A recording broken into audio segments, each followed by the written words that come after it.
Hello everyone, this is Death Save Anxiety again. Today we're going to do something a little different than the last video, which is, quite the decision for the second video, but, I thought whatever, let's do it anyway. Last time we talked about Cairn and White Box. As you can see, they're still on my desk, or they're on my desk for now. Just thought it might be nice to see the beautiful cover of Cairn. And this book we're going to talk about is not OSR related. I mean, kinda, but not really. It's just RPG adjacent, and I thought it'd be fun to talk about. But we're going to talk about Vermis today. Vermis, Lost Dungeons and Forbidden Woods, Official Guide by Plastiboo. Plastiboo being the artist and writer of the kind of like overarching story and flavor text, as you'll see what I mean. By released by HoloPress. They have very interesting stuff at HoloPress. This description on the back, or the little bit of text on the back, says, "Which flesh is your flesh?" That's a good question, I think. You'll see why. But Vermis is really interesting in that it's labeled as an official guide, and it's styled after like old Nintendo guides. I feel like Nintendo Power and like those kind of like white and orange guides that I remember seeing like in the library and stuff. But it's not a game that exists, in that there's no game for which it is written. It is written before the game, and there is no game. It's not intended to be a game. You can probably, as I've seen some people kind of try and talk about doing, you can probably interpret these rules in like an OSR fashion and kind of make referee decisions and stuff like that. But this is just a guide for a game that doesn't exist. Simple as that. What I really like about it is Plastiboo's style is so idiosyncratic. It's very much Plastiboo's style. Like you'll see. Yes, this is like the perfect page. You can see these are: beware of the states that can permanently damage your flesh and mind. Infection, dread, slumber, insanity, white hives, possession, blindness, petrification, curse. The world is brimming with death and horror. Sometimes we cannot help getting hurt, but some wounds are more grievous than others. I really like it's I don't know what Plastiboo does to get this kind of dithering, and I feel like they sculpt maybe, and then obviously use post-processing and stuff like that. There's classes in the beginning. There's good and evil. Describes obviously the afflictions that can happen to you in the world. My favorite class is right here. I'll show you this one. I'm gonna not show you the whole book. Obviously, I'm not gonna show you even the majority of the book. I'm not of the opinion that when you watch it or in a review or of like a gameplay of a game, that you're not gonna go out and buy the book, because that's very much like what the companies think, and that's why they take down videos like this. Well, not like this. I don't ever think Plastiboo would do something like that, or even HoloPress or anything, but like Nintendo. They're like, oh, if you watch the game, you'll never buy it, but that's not the point. This, I'm not going to show you the whole book because there's so many surprises and there's so many different little details here and there that are like, oh, wow, that's so grim. It's beautiful. I love it.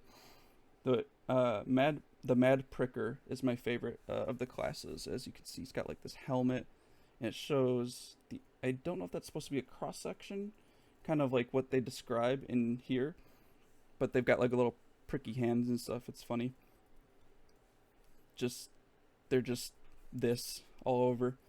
Rumor has it that their helmets are actually full of spikes in the inside, so they may not be chaotic and hostile for the sake of it. Instead, they're desperately seeking help in a constant torture. Terrifying, really. Iron handcuffs are their item, covered with spikes, effective for melee combat and for protection against sharp weapons. Strength, they're 3 bars out of 5. Intelligence, 3 bars out of 5. That's interesting. Faith, 2 bars out of 5. Will, 2 bars out of 5. Good and evil meter, we don't really know. So they have an inherent good and evil kind of really old school fantasy kind of thing going on, like just like an interpretation of their intent. I think that's very interesting. This is a pretty common picture to see online of this book. I really like it a lot. It just, I don't know, it's very beautiful. I really do think Plastiboo's art is beautiful, and something about his art or their art, I'm not really sure what their pronouns or identity are, but something I wrote down in my notes for this video is that Plastiboo's art was something that I followed before Vermis, and I don't think that is inherently like special or anything, but I really did enjoy their art a lot. And so when they started to do this dark fantasy stuff, it was very interesting to me. It was kind of out of what seemed like nowhere, but I'm sure it wasn't for them. But it was my favorite of their art, I would say, other than like I think there was a UFO picture that I really enjoyed by them. I think it's still up on their like Teespring or Redbubble or whatever they used for shirts. But if I'm remembering correctly, their Twitter, which was really good for artists at the time, was not very active during the time of Vermis, and I wondered what happened to Plastiboo. And then when Vermis came out, I discovered it a little time later, and I was like, wow, this is so amazing. They made a whole thing of that dark fantasy theme they're going for, and it made me so happy to see that it was a full thing. They're not gone. They're doing just amazing art still. So that was just something I really wanted to talk about. Let's see. There's very clear Dark Souls inspiration here, but I think also, and I would be interested to see if this is correct, but I feel like Demon Souls also plays into it, and kind of Demon Souls and Dark Souls, despite being very similar, and obviously one's the predecessor to the other, I don't really know that I could describe them having the same tone. Demon Souls is very... it's hard to describe. I really don't know. I mean, even if I wrote notes down for this beforehand, I don't think I could describe it perfectly. I think for people that have played Demon Souls and Dark Souls, you'll understand that Demon Souls kind of has like a more of a traditional feel to it, despite the fact that there's very non-traditional elements. Whereas Dark Souls was like a fully, like, they finally realized what they were going for. There was a full realization of the idea of the Souls games, kind of like origin. And I think that there's a little bit of each in here, because this game has some like very traditional fantasy in it, but also some very dark, grim, kind of twisted and cruel fantasy as well. Very like dark fantasy. And I very much enjoy both styles, and I really like that they kind of combine both. The storytelling of the book, and this is something that I had to think about, kind of reminds me of the old like Zelda and the old Zelda guides. And this is something that I couldn't think of the proper word, but disjointed does not feel right, because disjointed comes with a negative connotation. But there's a way that each area connects, and then they're kind of just like distinct and don't have a lot of description of the in-between, most of them. But they're also very distinct in a good way. And the fact that you're not described the travel and like the in-between doesn't really matter, because you're not playing this game. And it's not a tabletop game. I think it kind of lends itself to being more of a video game than a tabletop game is, I think, what I'm trying to get at.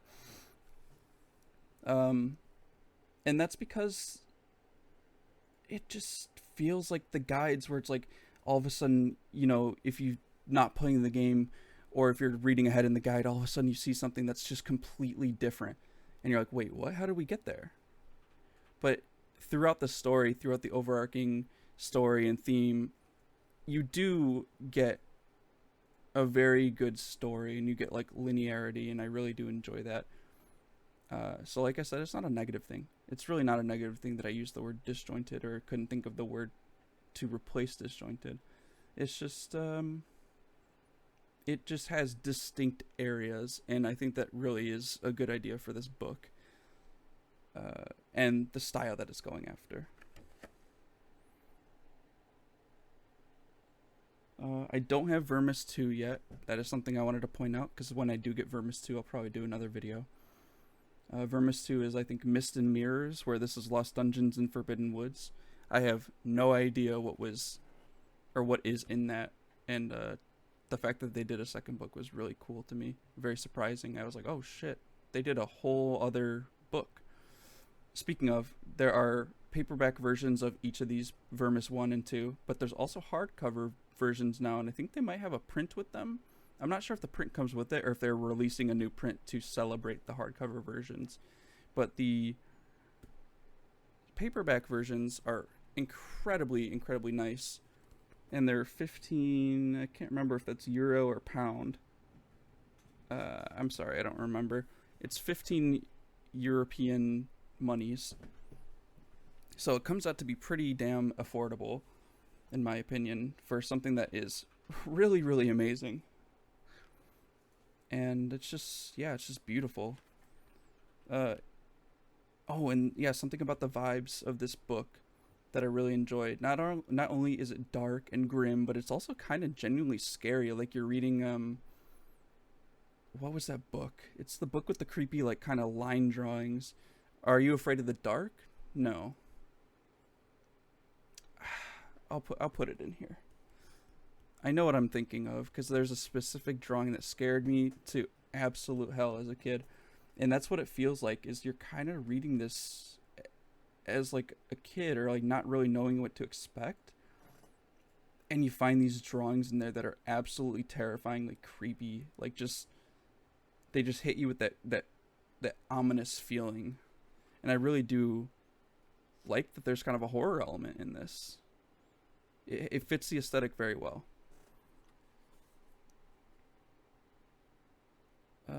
Let's see. I think I might find a couple other pages I want to show you guys, because there's some really beautiful stuff in here, like I've said a million times already. The art is just creepy and twisted, and this person's really cool. I actually really enjoyed this.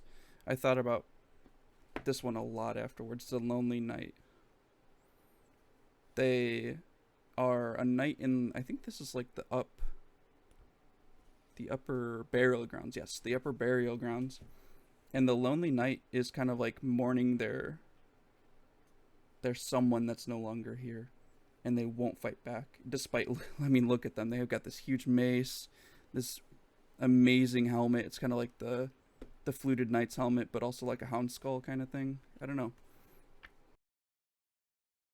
There's these immortal blades, these like hidden legendary weapons that you can find throughout the world, I guess. Swords that took part in tales and legends. Their blades are one of a kind and also indestructible due to the magic that forged them once. Each one has special abilities that are unique to them. Some of these blades have taken lives from demons and emperors across time now. They rest. Oh, and now they rest hidden around the world.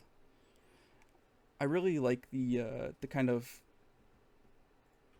armory and like little swords they have here and there. It's like, oh, at this area you'll find this sword. It's kind of like the upgrades to the Zelda swords in the first game, which is another reason why it reminded me of Zelda 1.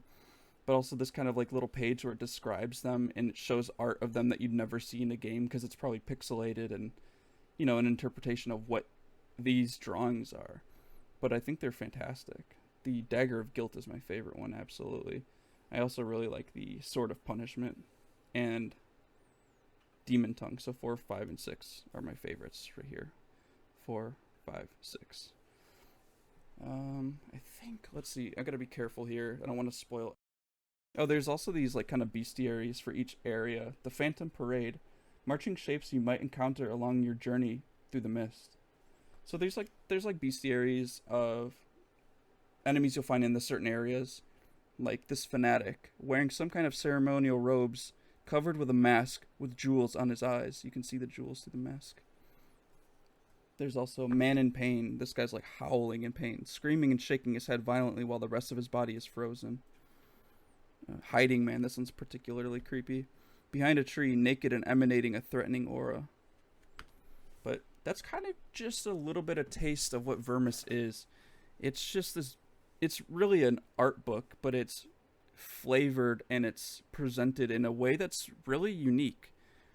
And I think that's fantastic. And I love that there's a second one. I love that Plastiboo is getting their flowers for this because they've been a fantastic artist for a long time.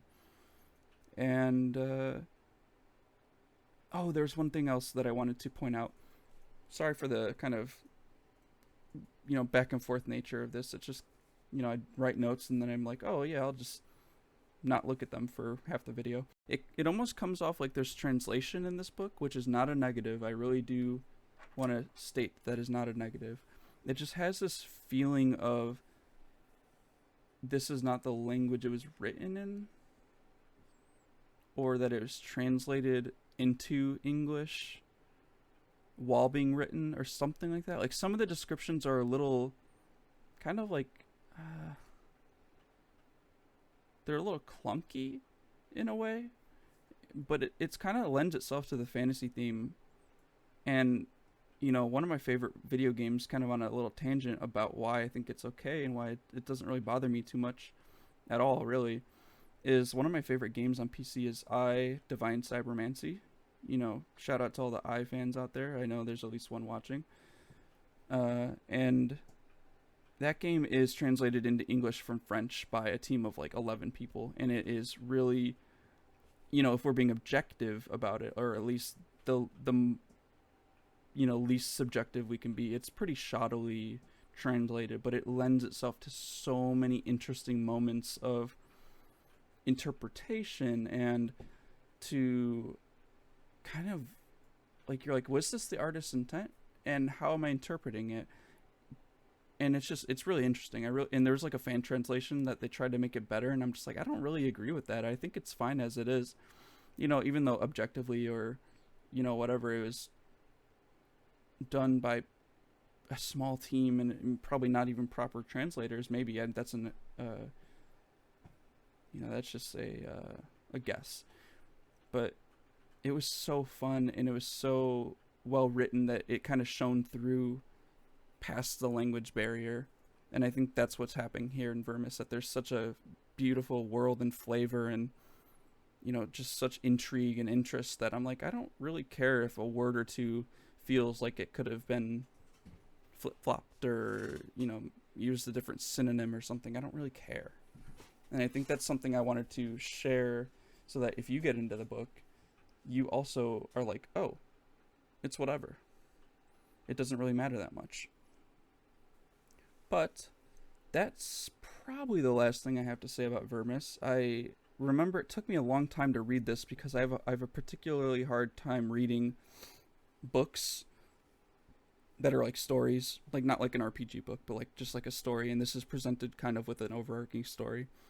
And this is one of those books that when I read towards the end, I was like, oh, what? There's an end to this? I don't want to do that. No. Take me back to the beginning, where I had, 100 pages left, or whatever, however many pages are in this thing. I'm not actually sure. But it's one of those ones that you don't want to end. And I know some people don't have that problem, but it just felt like that. I was like, wow, this is so good. I could just consume another book of this. And that, thank God there's Vermis too. And yeah, I think that's probably all I have to say about Vermis. Just really dig into it. Let it take over you, and let it just transport you to its world. It's got some fascinating, interesting fantasy things that I've actually never seen either. Some like ideas and concepts. So I'm like, oh, these are very fresh. So yeah, please check out Vermis. It's on HoloPress. The reason I didn't link the videos in the last video, or the books in the last video, was because I don't think YouTube allows you to link unless you have like a verification process. So I didn't link the creators in the description. I didn't link the books, and that was not intentionally like what I wanted to do. I did that because YouTube would not allow me to. Sorry. So HoloPress is where you find Plastiboo's Vermis. And I'll write that out in the description. It's not too hard to find. It's like a very dark website, black website almost, or like purpley website. And it's very easy to find, but I'll definitely try to like make a paper trail you can follow to find it if it won't let me just link it directly. So I appreciate everyone sticking around through this, second video of rambling. Hopefully I'll be able to edit it a little bit and make some things make a little bit more sense. But I appreciate it. This is Death Save Anxiety. Please, let me know what you're thinking in the comments. Let's get real YouTuber-y here. But actually, I do want to hear what you think, and just would love to know if you'd like to see a little bit more. Maybe I can share it in the community or shorts form. And if you've read Vermis, please let me know, and I really want to know what you think about it. So thank you so much. Goodbye.